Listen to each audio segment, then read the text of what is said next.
What's up guys, welcome back to the channel. Today in this video we're going to be talking about the rear lift of a 3rd gen Tacoma and how you lift the rear end of a 3rd gen Tacoma. So let's begin.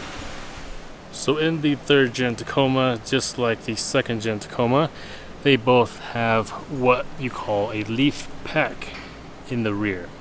So now let's show you guys a couple different ways you can lift the rear and talk about the differences.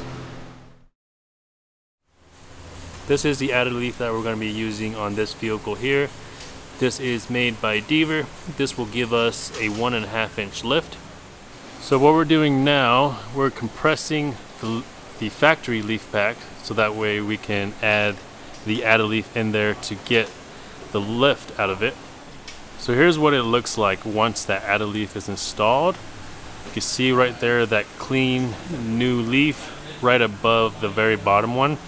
This bottom one is called the overload. So we got that. The new added leaf goes here, and then all the other factory leaves are there. So when you replace the entire leaf pack, what you need to do is you need to unbolt the very front bolt and the very back one, and then you will unbolt the 2 U-bolts that are clamped down to the axle housing, and then that entire leaf pack gets replaced. In front of us here we have a couple rear lift options that we recommend for the Tacoma. So first we got the Deaver 1.5 inch added leaf. This is actually the one that Deaver and R4T partnered up to make. So this one here would give you 1.5 inches of lift with no load. So basically if you're a factory daily driver, you don't really carry a lot of weight in the back on a normal day-to-day basis, that would be a really good option for you. Next we have the Icon RXT. So as you can see here, it comes wrapped like this from Icon, and it gives you this extra leaf here. That way if you wanted to run all of the leaves, that will give you the most load capacity that these leaves can provide. So with the Icon RXT, there's actually 3 options. The very first option will give you 1.8 inches of lift without that extra leaf. Option 2, it will give you 2.25 inches of lift without any weight in the back.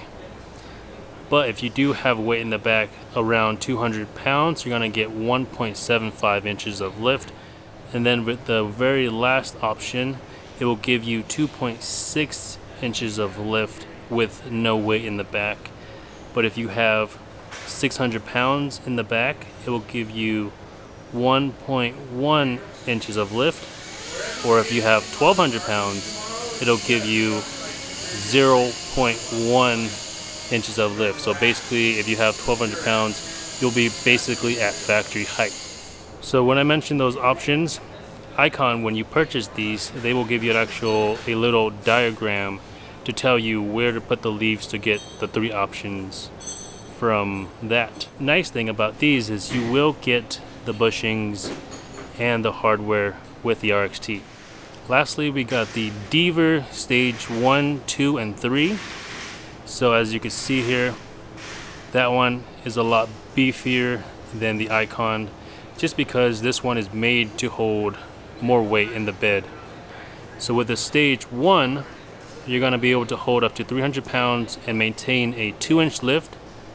The stage 2, you can load up to 400 to 600 pounds and maintain a 2-inch lift. And then the stage 3, 700 to 1,000 pounds. So with these, we're going to show you guys what it looks like on a vehicle here. In front of us, we have our buddy Kyle from Front Runners Tacoma here. This is a 3rd gen. So the first thing you will notice is that he does have his fender line or his fender flare trimmed. So we don't really have a full accurate measurement from factory. But as you can tell, he has a lot of rake right now. And what rake is, it's the measurement between the front lift and the back lift, and you can tell it's angled. Currently, Kyle has Deaver Stage 3 installed on his vehicle right now, and recently he swapped out his rear bumper. So before this, he had a big plated bumper with a swing out and his spare on the back, so he was able to use the Stage 3 to its full potential. But since then, he has installed this hybrid, more low profile and minimalist rear bumper on the back, and he just has way too much lift on the back now. We kind of try to measure it just to see where it's at, and he's currently around 3.5 to 4 inches of lift in the back. So normally what you want to be is you want to be at around a 2-inch lift in the back, and the front would be at a 3. So what we're going to be doing today for Kyle is that we're going to be swapping out his Deaver Stage 3 for a Stage 2, so that way he doesn't have so much rake. And the main reason why Kyle wants to swap out the 3 for the Stage 2 is because he wants to lower the back end down, and the other reason is to reduce and eliminate the vibration that he has right now, because he has so much front to back rake. So when your rear is really high, what happens is that your axle angle is completely off, so it's too high, causing a slight vibration when you step on the pedal when you accelerate. So those are the two reasons why Kyle is going to be swapping out his 3s for Stage 2. Hopefully this video was helpful and answered all of your questions that you had of lifting the rear end of a Tacoma. And if you guys are not subscribed to the channel already, make sure you guys hit that subscribe button. Give this video a thumbs up if you guys liked it, and we will see you guys next time. Peace.